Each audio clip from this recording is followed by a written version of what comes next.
무릇 여호와를 의지하며 여호와를 의뢰하는 그 사람은 복을 받을 것이라. 그는 물가에 심어진 나무가 그 뿌리를 강변에 뻗치고 더위가 올지라도 두려워하지 아니하며 그 잎이 칭칭하며 가물한 해에도 걱정이 없고 결실이 그치지 아니하라. 아멘. 하나님 아버지 감사합니다. 혼돈과 어려움과 꿈이 보이지 않는 이 세상 속에 살아가는 주의 백성들이 나에게 모든 길을 열어주시는 여호와를 바라보며 주님을 의지하기 위하여 오늘도 우리를 이 자리에 불러주신 여호와 하나님 앞에 감사와 찬양을 올려드립니다. 하나님 아버지, 성령을 우리 가운데 충만하게 부어주시옵소서. 하나님의 보시는 것을 보게 하여 주시옵시고 하나님의 알는 그 부분을 우리가 알아가는 귀한 시간이 되게 하여 주시옵소서. 이 힘겨운 세상 속에서 승리하며 살아갈 수 있도록 하나님 우리에게 힘과 능력을 부어주시는 귀한 시간이 되게 하여 주시옵소서. 하나님 예배를 사모하는 주의 백성들에게 한량없는 은혜와 사랑과 위로를 부어다여 주시옵시며 이 자리에 오고 싶어도 오지 못하는 사랑하는 주의 백성들 어디 있든지 하나님을 바라보고 주님을 의지할 때 세임을 얻을 수 있도록 그들의 심령과 마음을 붙잡아 주시옵소서. 예배를 드리는 시작하는 이 시간에 우리의 마음속에 죄악을 벗어버리기를 원합니다. 염려하는 것 내려놓게 해주시고 미워하는 마음 사라지게 하여 주시옵시며 부족함을 통하여 불평하는 마음들이 사라지는 은혜가 임하게 하여 주시옵소서. 예수 그리스도로 말미암아 주여 다시 한 번 더 샘을 얻을 수 있도록 악한 마귀에게 지배받지 않고 오직 주님의 다스림을 받을 수 있는 은혜의 시간이 되게 하여 주시옵소서. 예배의 처음과 끝 되시는 예수님의 이름으로 기도드리옵나이다. 아멘. 다 같이 일어나셔서 찬송가 43장 찬양하시겠습니다.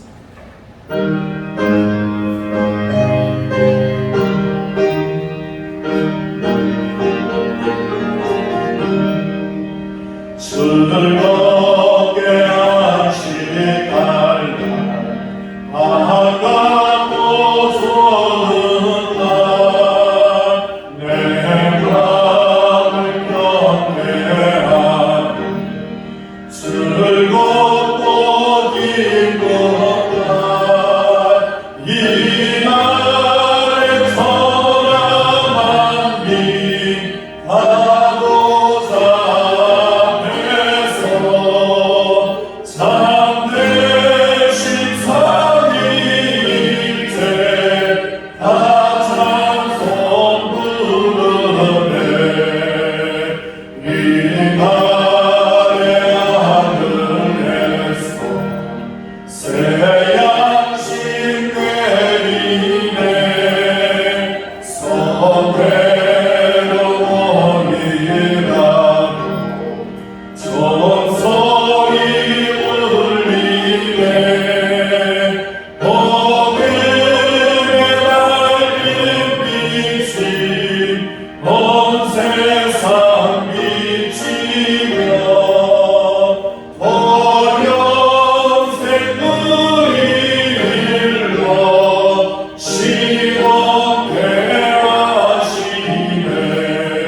선들게 찬미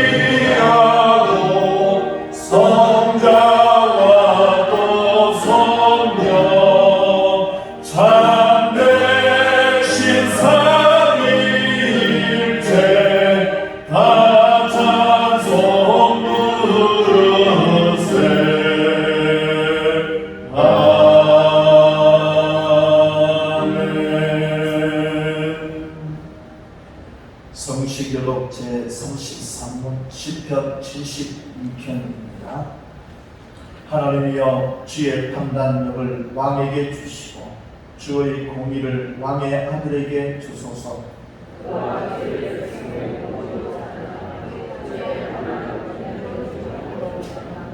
의로 말미암아 산들이 백성에게 평강을 주며 작은 산들도 그리하리로다.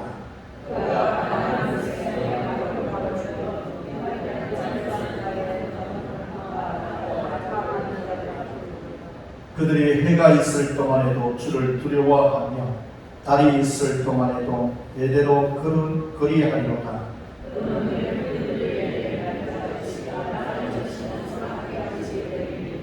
그의 날에 의인이 흥왕하여 평강의 풍성한 달이 닿을 때까지 이르리로다.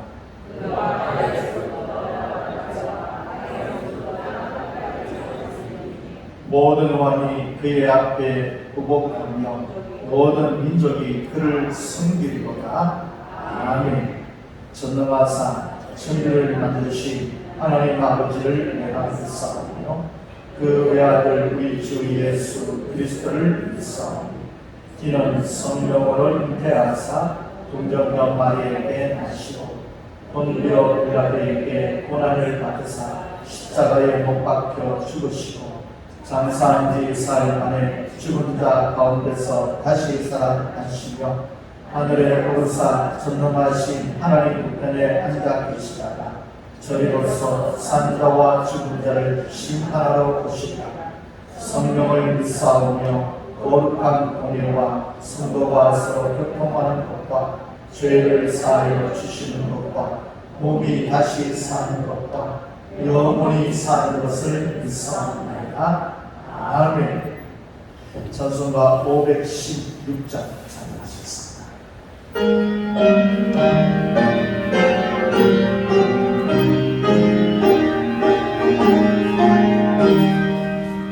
모든 길 따라 그의 길은 세계 만민의 잠들기 이길 따라서 살 길을 온 세계에 전하세 만 백성이 따라갈 길 밤 지나서 동큰 밤 하나님 도와라서니 주 예수의 나라 이 땅을 얻어겠네 주 예수 따르라 승리의 주 세계 만민이 나갈 길과 진리요 참 생명 내 창거를 부수고 다 따르러 영원 밤 지나서 동큰 밤 하나님 도와라서니 주 예수의 나라 이 땅을 얻어겠네 오겠네 놀라운 이 소식 알리려라 세계 만민을 구하여 내 জীবনের 심찬 사랑의 하나님 만 백성이 따를 길 밤 지나서 동큰 밤 하나님 도와라서니 주 예수의 나라 이 땅에 얻어겠네 오겠네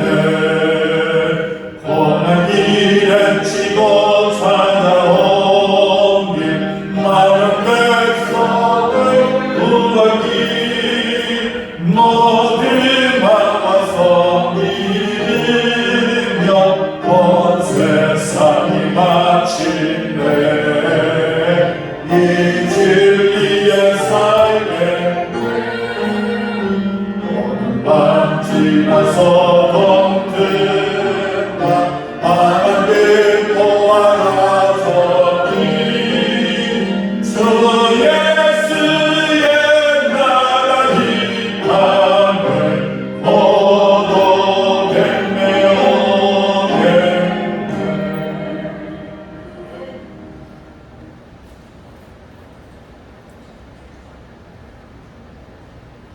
참 고마우신 아버지 하나님, 죄와 허물로 얼룩진 죄인들을 보혈의 병으로 구속하여 주시고 그리스도 예수 안에 거하게 하시사 생명의 성령의 복으로 우리를 구원하여 주시니 감사합니다. 오늘날 주님께 예배드림에 있어 많은 어려움이 있는 가운데서도 오늘도 주님께 예배하기 위하여 온갖 각지에서 모였습니다. 주님, 우리 인생들은 지난 한 주간도 육신의 행실을 부리지 못하고 육신에게 져서 육신대로 살았음을 고백하며 회개하는 이 시간 되게 하여 주시옵소서. 우리의 사역과 명예와 권세와 모든 것을 다 내려놓게 하시고 오직 주님만 바라보고 그 근동에 순복하여 그리스도의 권위 높이 세워져 아름답고 은혜로운 산중의 제단 되게 하여 주시옵소서. 어려울 때마다 더욱더 기도하게 하시고 오직 영의 생각으로 위의 것을 찾으며 구하여 잠잠히 주의 응답을 기다리는 저희들 되게 하여 주시옵소서. 세상에서 빛과 소금의 역할을 다하여 영광을 올려드리는 주의 몸된 교회가 되게 하여 주시옵소서. 이제 산중인의 모든 권속들이 그리스도인으로서 삶으로 살아가게 하시고 육신을 줄이고 영의 것을 추구하게 하시사 내가 아니면 안 된다고 하는 교만과 자만심을 다 버리게 하여 주시옵소서. 항상 주님 앞에 겸손하게 나아가 주님의 뜻이 어디에 있는지를 먼저 묻는 엎드림이 있게 하시고 잠잠히 주님의 응답을 기다리는 저희들 되게 하여 주시옵소서. 주님, 매 순간순간마다 일어나는 일들을 통해서 하나님의 인도하심과 하나님의 뜻하심을 깨닫는 은혜가 있게 하시고 이 은혜를 받은 하나님의 백성으로 진실하고 신실한 삶을 살아가는 저희들 되게 하여 주시옵기를 간절히 바라고 원합니다. 사랑이 많으신 아버지 하나님, 나그네 같은 우리 인생길에서 지금 이 시간에도 병마와 싸우고 있는 자녀들이 있습니다. 또 경제적으로 바라 한가운데 내몰려 있는 당신의 자녀들도 있습니다. 아버지, 정말 주님 앞에 전심을 다하여 무릎으로 기도하는 그 간절함의 기도를 들으시고 이제는 하늘의 문을 여시고 응답하여 주시옵기를 간절히 바라고 원합니다. 메말라 있는 우리 심령들에게 위로와 긍휼함의 은혜로 평안함을 얻게 하시고 주님의 강건한 팔로 붙들어 주시기를 간절히 원합니다. 산중인의 마음과 눈물이 고인 곳에 아버지의 사랑의 눈물이 보이게 하시고 항상 사랑의 돌보심으로 머물게 하여 주시옵고 긍휼의 은혜를 베풀어 주시옵기를 간절히 원합니다. 아버지 하나님, 광야 같은 이 세상에서 사탄의 세력들이 주님의 이름을 빙자하여 곳곳에서 주님의 자녀들을 현혹시킬지라도 진리의 분별력을 갖게 하시사 주님의 통치 아래 무릎을 꿇게 하여 주님의 영광이 더욱더 굳건하게 세워지는 산중인 교회가 되게 하여 주시옵기를 간절히 바라고 원합니다. 아버지 하나님, 오늘 우리의 예배를 기뻐 받아 주시옵기를 간절히 바라고 원합니다. 본로 목사님을 기억하여 주시고 오늘 단일 세우신 유한 목사님을 강건하게 붙들어 주시사 선포되는 말씀마다 아멘으로 화답하게 하여 주시옵기를 간절히 바라고 우리를 구원하여 주신 예수 그리스도의 이름으로 기도드리옵나이다. 아멘.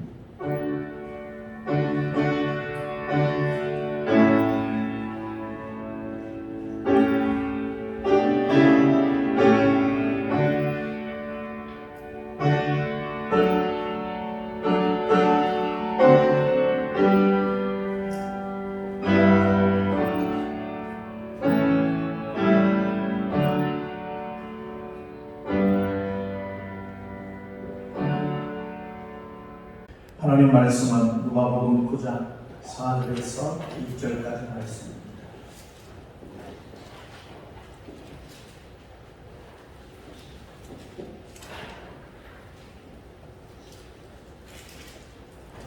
누가복음 9장 4절에서 6절까지 말씀을 한 음성으로 같이 읽도록 하시겠습니다. 어느 집에 들어가듯이 거기서 몸을 담아 거기서 떠나라. 누구든지 너희를 영접하지 아니하거든 그 성에서 떠날 때에 너희 발에서 먼지를 끌어버려 그들에게 증거를 삼으라 하시니 제자들이 나가 각 마을에 두고 다니며 곳곳에 복음을 전하며 병을 고치라. 아멘. 여러분 힘드시죠? 안 힘드십니까? 많이 힘들고 어려운 시점에 있는 줄 압니다. 저희 교회도 얼마나 어려운 시간을 지금 보내고 있는지를 다 아시지 않습니까? 하나님의 은혜 가운데 교회가 세워졌고 이름으로 사람들이 날마다 대제를 풍성할 때도 있었지만 시험을 통하여 어려움을 당하게 되고 교회가 나누어지게 되고 또 정상과 분쟁 속에 지금도 있는 지금 모습이 얼마나 힘드십니까?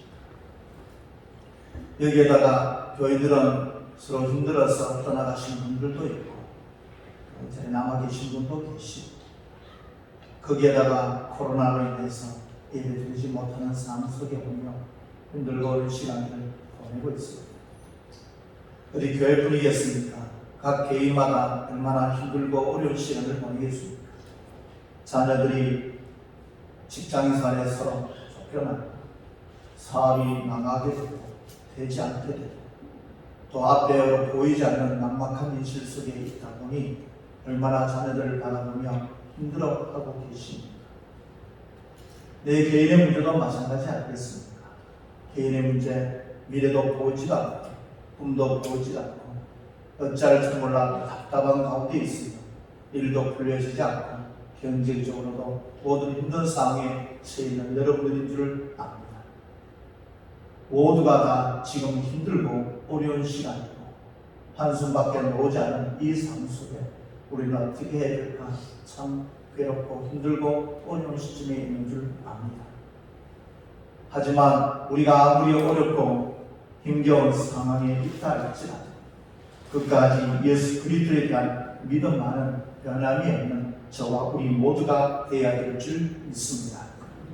왜냐하면 절대 절망의 순간 우리를 도우실 수 있는 분은 오직 예수 그리스도 한 분뿐이기 때문에 그렇습니다. 아무리 어렵고 힘겨운 순간이라 할지라도 하나님에 대한 신뢰만큼은 절대로 놓지 않는 저와 여러분들이 되시길 다시 한 번 더 축원합니다. 오늘 본문의 말씀 속에서 같은 어려운 상황 속에 있지만 우리가 어떻게 살아야 될지 그 길을 보여주신 주님의 말씀이 오늘 본문의 말씀에 나와 있습니다. 예수님은 십자가 지시기 전에 제자들을 불러놓고 이렇게 말씀하셨습니다.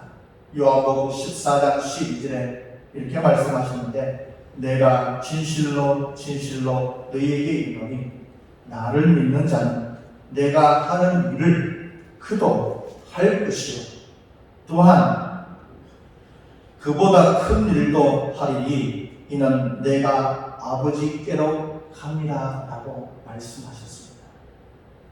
여기 본문의 말씀 보시면 파란색으로 내가 하는 일이라고 그렇게 기록되어 있죠. 예수님이 내가 하는 일이라고 하는 것은 예수님이 살아생전에 계시면서 공생의 기간 동안 예루살렘에서 하나님의 나라와 복음을 전파하시면서 병들고 연약하고 죽었던 영혼들을 살리시는 일들을 행하셨던 것을 말씀하고 있는 것입니다. 그리고 뒤에 보면 또한 그보다 큰 일을 하겠다고 말씀하셨죠.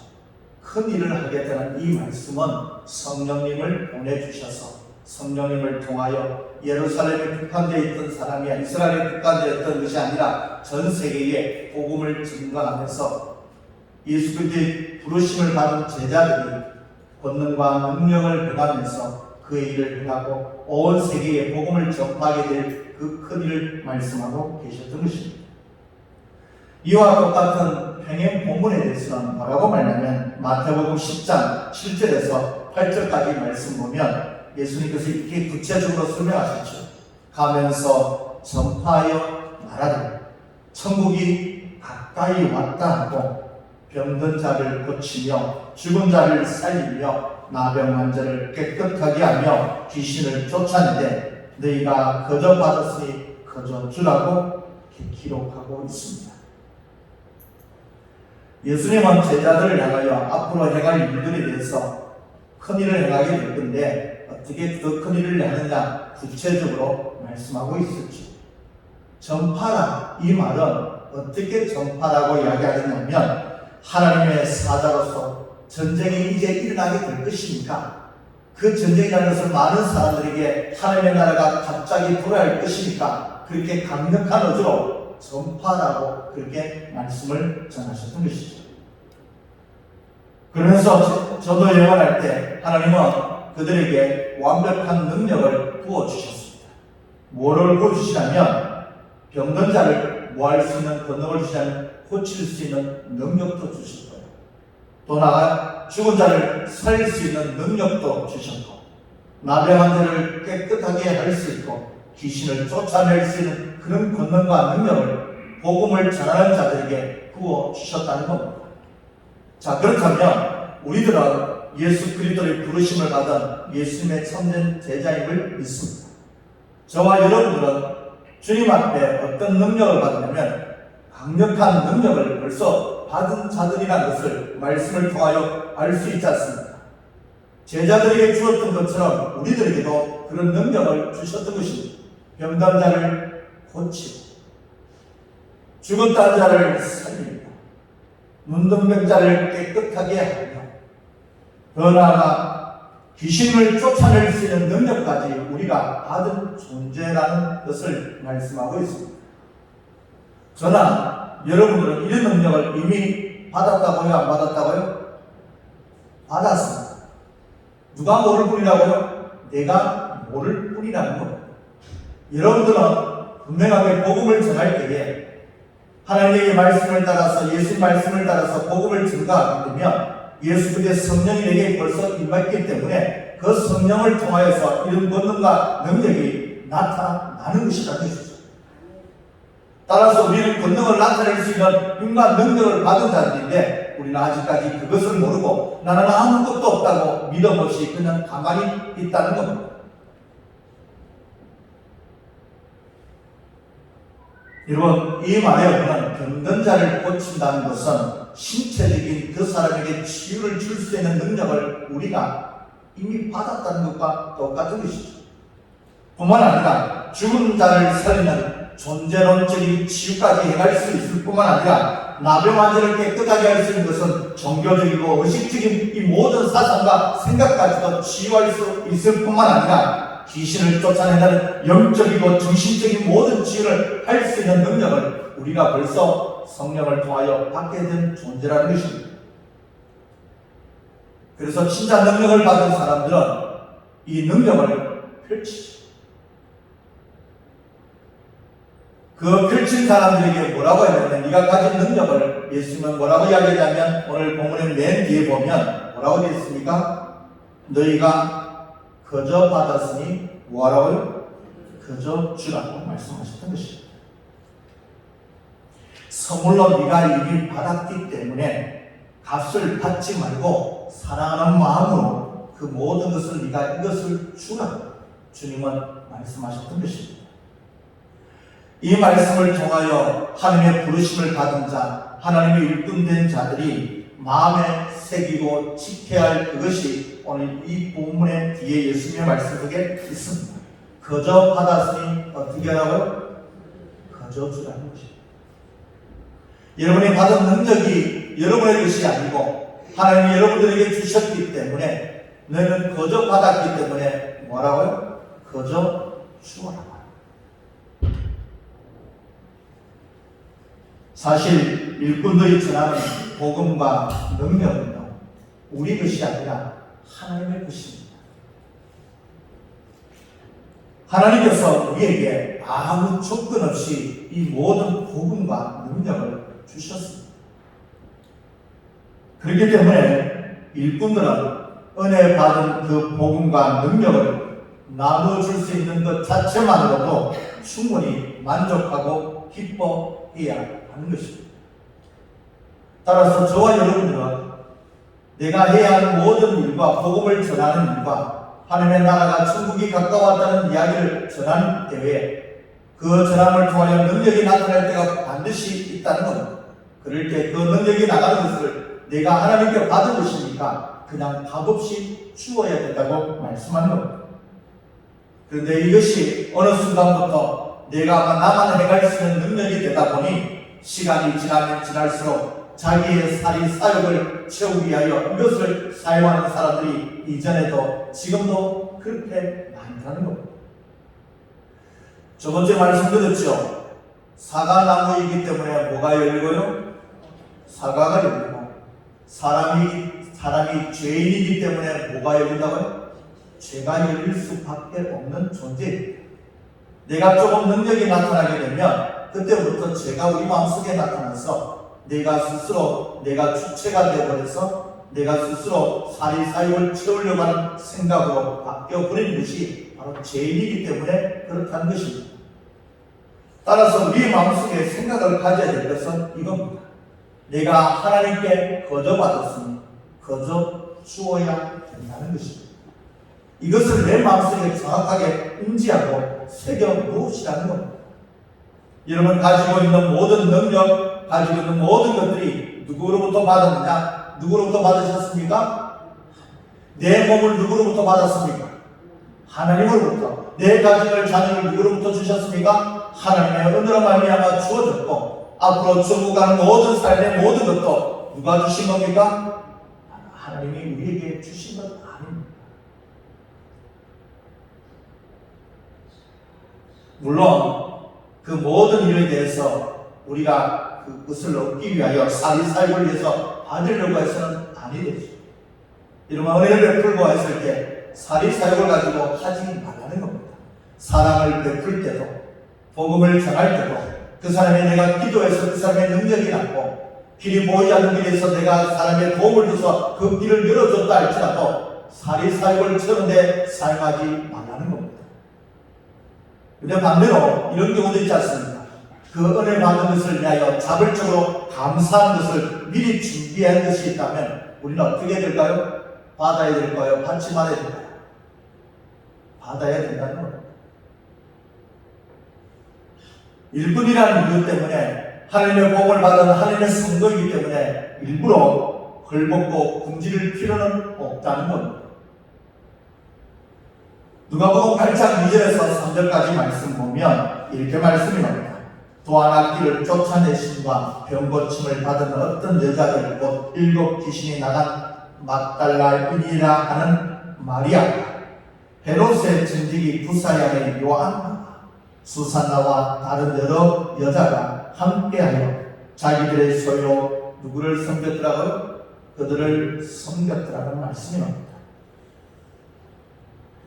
하나님의 은혜를 받았던 많은 여인들이 자기의 소유로 주님과 주님의 이름을 섬겼더라고 말씀이 나오죠. 예수님의 그 섬매 그것을 거절하셨을까요? 거절하지 않으셨을까요? 거절하지 아니하셨다는 겁니다. 마태복음 10장 10절에 이렇게 말씀합니다. 일꾼이 자기 먹을 것을 얻는 것은 마땅하다.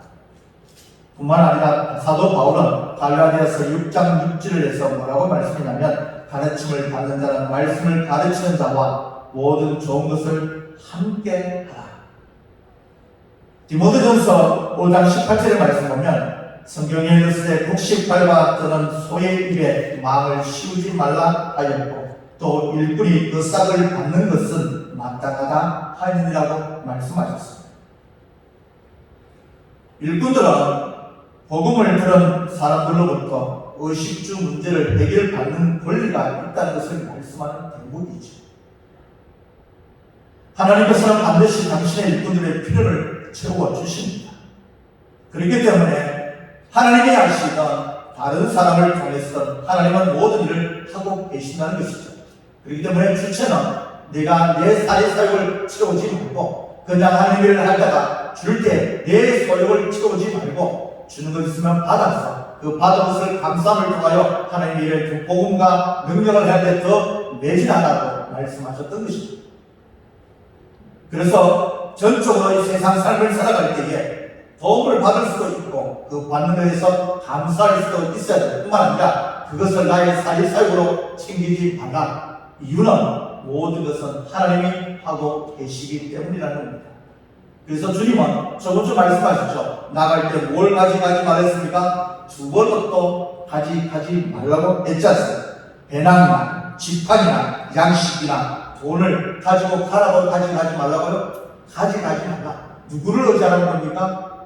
전적으로 하나님을 의지하라. 그 의지할 때에 하나님은 돕는 자를 주고 하나님도 역사를 나타내셔서 그 사람들을 통하여 하나님을 돕는 일들을 하게 하시기 때문에 전적으로 하나님을 의지하라고 말씀하셨던 것입니다. 너희들이 해야 할 것은 한 분만 하나님만 의지하고 믿고 나아가고 신뢰할 때에 아무 조건 없이 복음을 전파하라는 겁니다. 그것이 예수님께서 꿈꾸시던 제자들의 장래 모습이었던 것입니다. 그런데 요즘은 이걸 이용하는 나쁜 사람들이 얼마나 많습니다. 자기가 받은 그 권능과 능력을 자기의 모든 배를 채우고 더 그것을 늘려가는 사람들의 모습을 우리는 주위에서 많이 보게 됩니다. 내가 치료받았기 때문에, 내가 고침을 받았기 때문에 그것을 권리를 요구하며 주려는 것은 잘못된 것이죠.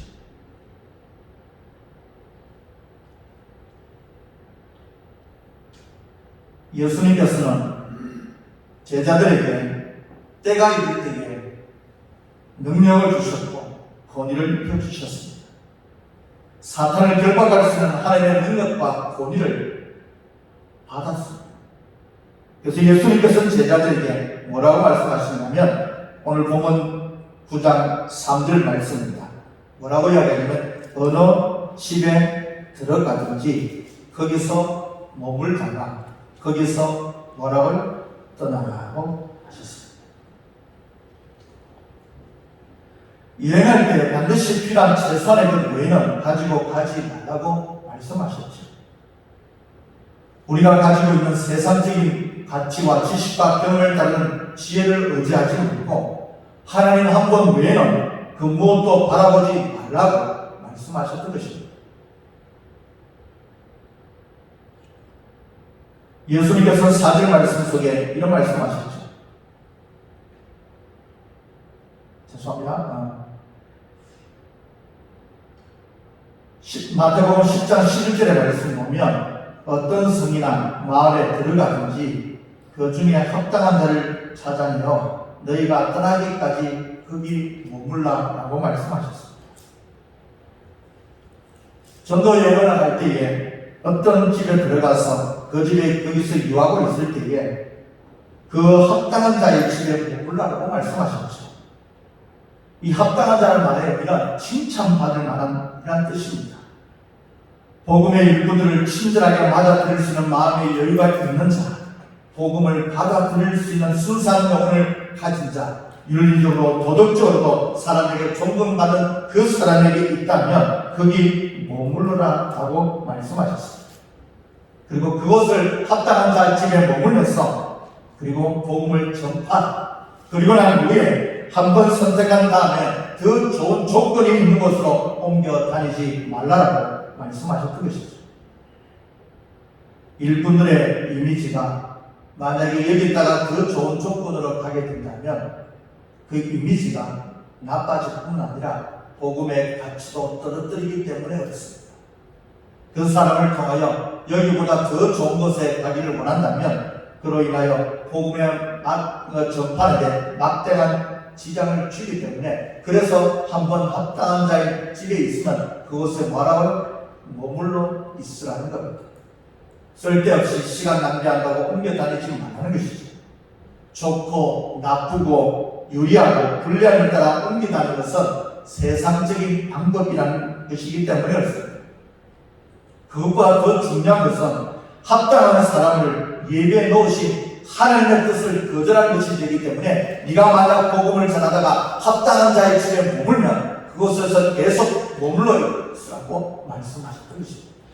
그러니 주님이 하신 말씀은 뭐라고 이야기하냐면 네가 가지고 있는 어떤 세상적인 가치관을 통하여 마음대로 옮겨 다니지 말고 그것이 처음 합당한 자라고 생각한 그것이 하나님의 뜻이라면 계속 그걸로 머물러 있으며 복음의 말씀을 바르게 선포하라. 그리고 사람을 의지하지 말고 이 환경을 의지하지 말고 오직 하나님을 의지하며 그렇게 그 사명을 감당하라고 말씀하셨던 것입니다. 그리고 난 다음에 마지막에 떠날 때는 어떻게 하라고 명령하시냐면 9절 말씀입니다. 자, 우리 9절 말씀 같이 읽어보겠습니다. 시작. 누구든지 9장 5절 말씀이죠. 같이 읽어보겠습니다. 시작. 누구든지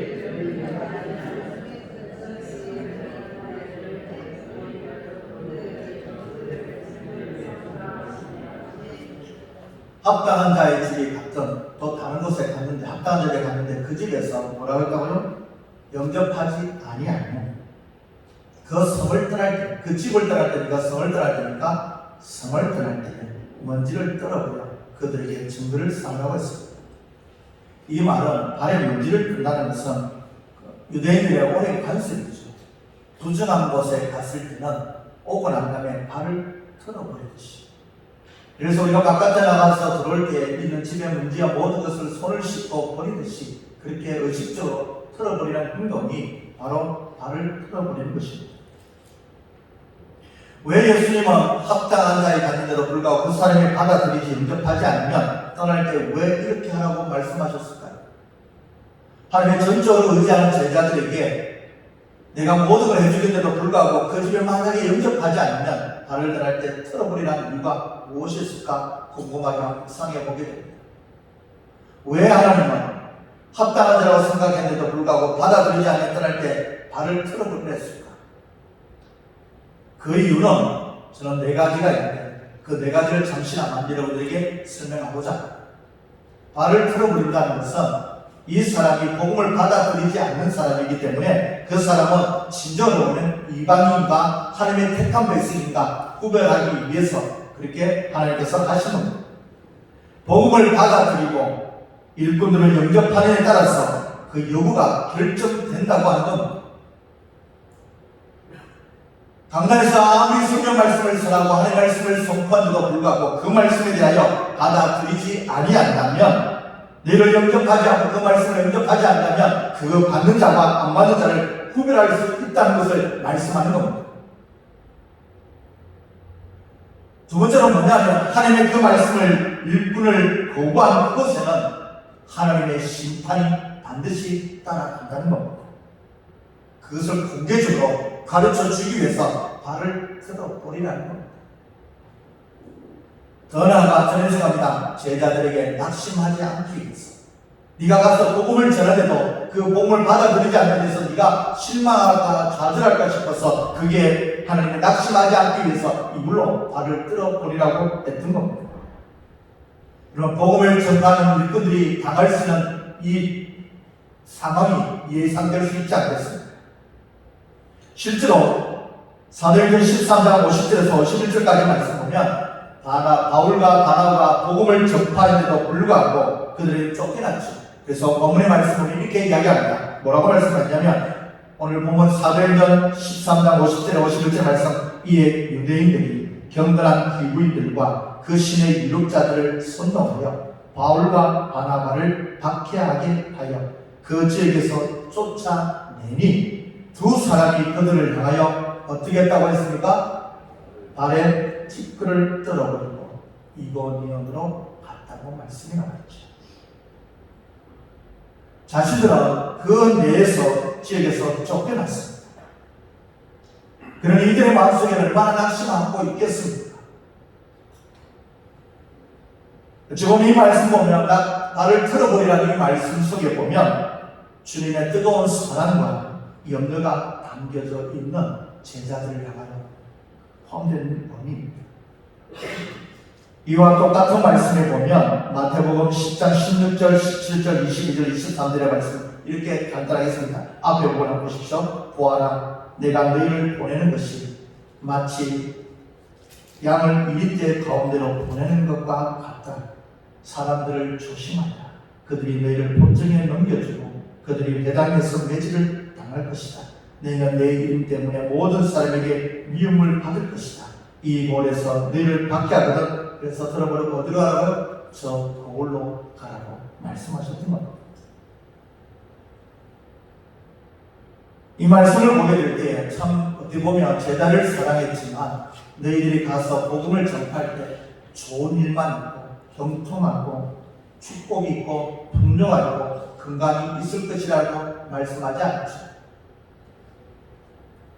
너에게 영생은 약속해 주지만 너에게 당할 것은 이런 것이 있다는 것이죠. 환난도 당하게 될 것이고 고통도 당하게 되는 것이 필연적이라고 말씀하신다는 것이죠. 그렇기 때문에 네가 이렇게 당하기 때문에 그곳에서 네가 복음을 전한다 할지라도 아무리 하나님의 말씀 능력을 전한다 할지라도 받아들이지 않거든 그게 너무 낙심하지 말라는 겁니다. 저는 묵상하면서 이런 생각을 가지게 됩니다.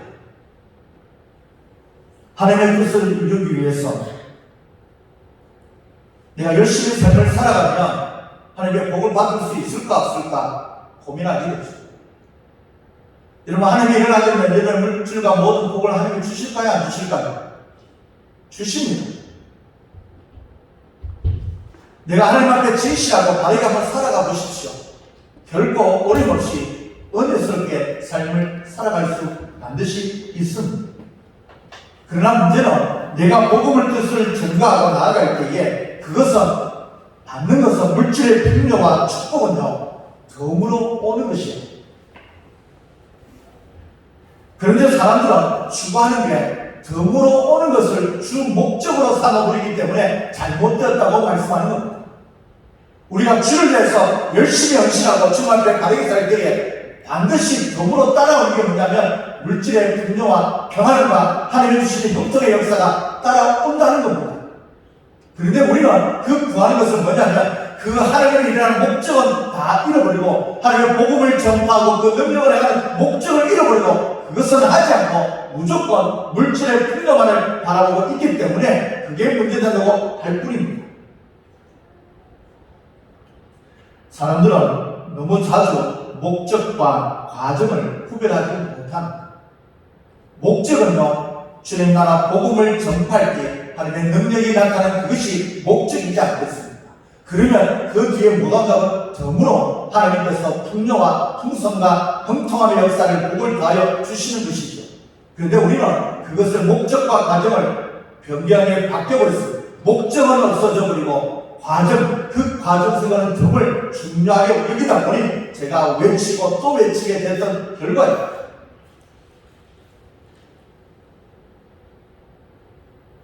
마지막으로 한 번 더 왜 발을 끌어버리렸을까 한번 생각해 보게 됩니다. 여러분, 만약에 복음을 전했을 때에 주의 능력으로 성령의 도심으로 말미암아 복음을 전했습니다. 그러면 모두가 다 돌아오고 회개하고 예수 그리스도를 믿어야 되지 않겠습니까?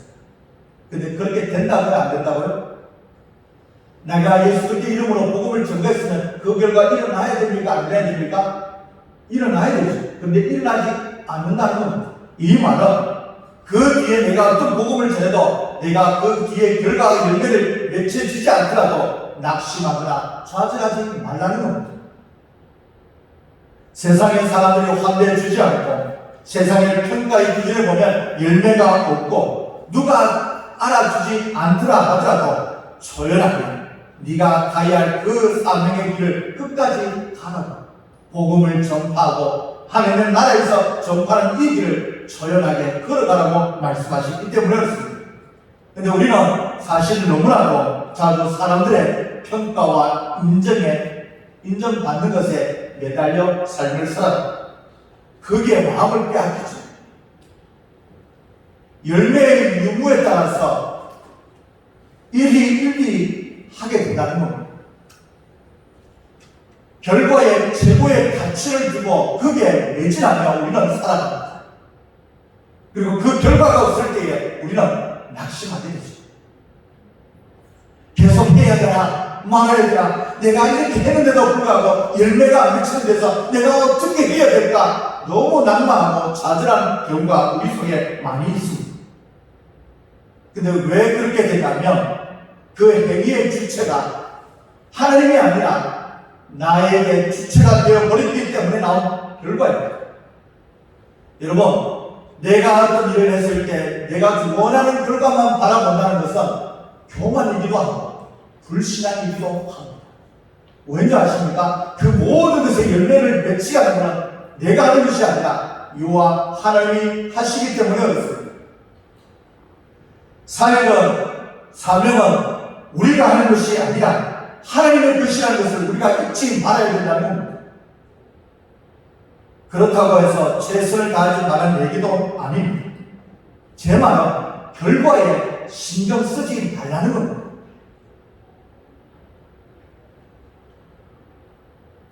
우리가 할 수 있는 최선을 다하여 사명을 감당해야 된다는 것을 말씀하는 겁니다. 피와 땀과 눈물을 흘려가며 복음을 전파하고 씨앗을 우리는 뿌려야 됩니다. 이왕이면 열매를 맺어야 되겠죠. 그러나 우리가 뿌리는 거기까지, 우리는 씨를 뿌리고 물을 주지만 열매는 우리가 아니라 하나님의 몫이라는 겁니다. 그렇기 때문에 우리가 최선을 다하더라도 결과는 하나님께 맡게 되는 것이죠. 과정 속에 복음을 전파하는 과정은 내가 최선을 다하여 수고하고 또 노력하고 핍박과 박해가 있더라도 그 수고와 노력은 끊임없이 해야 됩니다. 하지만 결과는 하나님의 것이라는 겁니다. 어떤 결과를 주시든 믿음으로 받아들일 수 있어야지만이 그게 진짜 믿음이 아닐까요? 열매가 많이 맺히고 복음을 전해서 많은 사람이 돌아왔을 때 나는 기뻐하고 즐거워하는 것이 뜻을 한다고, 내가 열매 맺지 못했을 때 절망과 좌절하는 것이 그게 하나님의 뜻입니다. 부응하게 되면 하나님의 사람이고, 부응하지 않으면 성장하면 하나님의 사람이고, 성장하지 않으면 하나님의 사람이 아니라고 판단할 수 있느냐는 겁니다. 우리는 그것을 너무 쉽게 판단해 버립니다. 하나님께서 바로 그 믿음과 신뢰를 바탕으로 우리로 하여금 예수님께서 행하신 일은 물론 더 큰 일을 할 수 있는 은혜를 부어주시기 때문에 그렇습니다. 혹시 내가 가정 속에 있는 자녀들과 또 남편과 아내와 부모에게 복음을 증거하셨습니까? 증거해도 너무나도 복음이 들어간다는 걸 통하여 절망과 좌절하고 계십니다. 너무 절망하고 좌절하지 말라는 겁니다. 그 열매를 거둔 것은 누구라고요? 여호와 하나님이 하십니다. 그러나 그 속에서 나는 뭘 해다가요? 최선을 다하여 삶을, 예수 그리스도의 삶을 살아가고 복음을 전하고 그 아이에게 내가 그리스도의 삶이 어떤 모습인지 참으로 보여줄 수 있어야지 된다는 겁니다. 하지만 그 결과는 누구에게 있다고요? 여호와 하나님께 있다는 그 믿음을 우리가 가지라는 겁니다.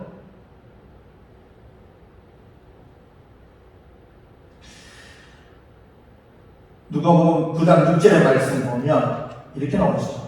얼마 후에 마지막 절입니다. 제자들이 나가 각 마을에 두루 다니며 곳곳에 복음을 전하며 뭐했다고요? 병을 고치더라고 마무리되고 있습니다. 여기서 말씀 보면 복음을 전하며 라는 말씀이 나옵니다. 두루 다니며라는 말씀이죠. 두루 다니며 복음을 전한다는 이 말은 한 번 끝난 것이 아니라 계속적으로 반복적으로 했다는 것이죠. 그리고 어디에서 했다면 곳곳이라는 말씀이죠. 곳곳이라는 것은 어디를 가는 곳에서는 안 뜻입니다. 제자들이 발길이 닿는 모든 곳에서 에게 복음을 전했다는 겁니다. 그리고 각종 병도 고치셨죠. 귀신도 쫓아냈습니다. 주님의 주신 사역에 대해 사명에 대해서 끝까지 사역을 진행했습니다. 예수님께서 자신에게 부어주시는 하나님의 능력과 권위가 얼마나 놀라운 역사를 불러올지 눈으로 직접 확인을 했던 제자들이었습니다. 그들은 철저히 낮아짐과 자신을 버리고 하나님 한 분만을 믿고 신뢰하고 그런 모습으로 나아가고 세상의 방식을 택하지 아니했음에도 불구하고 그 제자들 복음의 말씀을 전파하게 되자 어떤 의미가 되냐면 복음이 전해지며 병든 자가 고침을 받는 놀라운 역사까지 일어났다는 겁니다. 그렇다면 오늘 우리들에게도 어떤 마음을 가지고 이 땅에 이제 살아가야 된다는 것입니다. 우리는 이미 오래전부터 예수 그리스도를 믿었기 때문에 성령이 우리 가운데 오셨기 때문에 예수를 믿을 수 있는 은혜가 부어졌지 않습니다. 그리고 우리가 예수 그리스도를 믿었다는 의미는 우리는 예수님의 제자가 되었다는 말씀이고 예수님의 제자가 되었다는 것은 내게 사명이 있고 그 사명을 통해 우리에게 벌써 능력을 우리에게 주셨다는 것입니다. 예수님이 행하신 그 모든 일, 더 큰 일을 우리가 행할 수 있다고 성령을 통하여 오늘 말씀하시지 않습니까? 끝까지 예수 그리스도의 복음을 전파해야 된다고 말씀하고 계십니다. 매일매일 삶의 길을 채워주시는 하나님의 놀라운 은혜를 체험하며 삶을 살아가라고 말씀하고 있는 겁니다. 아니 다른 그 무엇도 아닌 하나님 한 분만 믿고 의지하며 삶을 살아가라 이 말씀을 지금 하고 계신 것입니다. 성경 한 문제를 읽겠습니다. 예레미야서 17장 7절에서 8절까지 말씀입니다. 우리 같이 걸음서 같이 읽도록 하시겠습니다. 시작. 그러나 무릇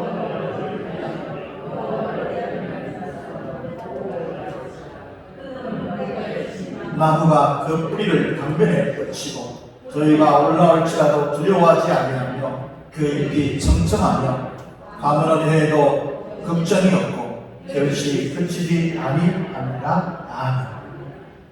오늘 우리에게 필요한 것은 하나님에 대한 절대적인 신뢰입니다. 아무리 어렵고 힘들고 내가 어찌할 수 있는 상이라고 할지라도 하나님을 신뢰하는 마음만큼은 절대로 포기하지 말라는 말씀입니다. 그 신뢰하는 마음으로 하나님의 나를 전파하고 천국의 복음의 말씀을 전파하며 그 하나님의 능력을 나타내는 삶을 이제부터 살아가는 겁니다. 땅끝까지 복음을 전가하는 예수 그리스도의 복음을 전가하는 삶을 우리가 이제부터 살아가야 된다는 겁니다. 내가 그 복음을 전하지 않기 때문에 내게 능력도 나타나지 않고 있다고 말씀한 것과도 똑같습니다. 하나님의 원하시는 삶을 이제 살아가야 되지 않겠습니까? 말만 하지 말고 흉내만 내지 말고 구호만 크게 외치지 말고 그런 삶을 지금부터 살아가는 그게 그리스도인이라고 하는 겁니다. 예수 그리스도께서는 신이 자신을 포기하시고 하나님의 원하시는 삶을 살아가셨지 않습니다. 우리도 우리 자신을 스스로 기꺼이 포기하면서 삶을 살아야 된다는 겁니다. 무엇을 위하여? 복음을 전파하며 하나님의 나를 위해서 전파하며 삶을 살아야 됩니다. 그렇게 살아내는 없이는 세상의 방법, 세상의 논리, 세상과 동일한 눈을 가질 수밖에 없습니다. 그런데 사람은요, 빛과 소금의 역할도 감당하지 못하게 된다는 겁니다. 그럼 우리 시간, 우리 모두가 다 여호와 하나님을 신뢰하겠다고 결단하십시오.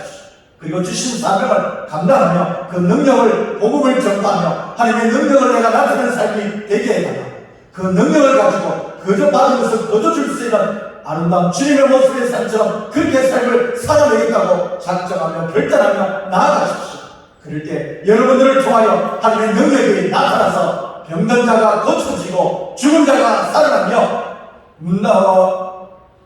문둥 병자가 치유함을 받게 될 뿐만 아니라 귀신이 쫓겨난 놀라운 능력을 행할 수 있는 여러분들이 되시라는 것을 기억하고 그 능력을 온 사방에 펼쳐져가며 삶을 살아가는 복된 삶을 살아가는 저와 우리 모두가 되시기를 주님의 이름으로 축원합니다. 아멘. 기도하시겠습니다. 하나님 아버지, 어디에서도 희망을 찾을 수 없는 절대 절망의 상황에 놓이게 된다 할지라도 하나님에 대한 신뢰만큼은 놓지 않도록 결단하는 사람 주의 백성들이 되게 하여 주시옵소서. 어떤 상황에 딸지라도 하나님의 도우심을 구하게 하여 주시옵소서. 하나님의 나라는 물론 지구한 영혼을 살리는 삶을 살아갈 수 있는 주의 백성들 뿐만 아니라 필요를 채워주시고 역사까지 경험할 수 있고 풍요롭게 채우시고 더하시는 그 하나님의 능력까지도 체험할 수 있는 주의 백성들이 되게 하여 주시옵소서. 예수님의 이름으로 기도드리옵나이다. 아멘.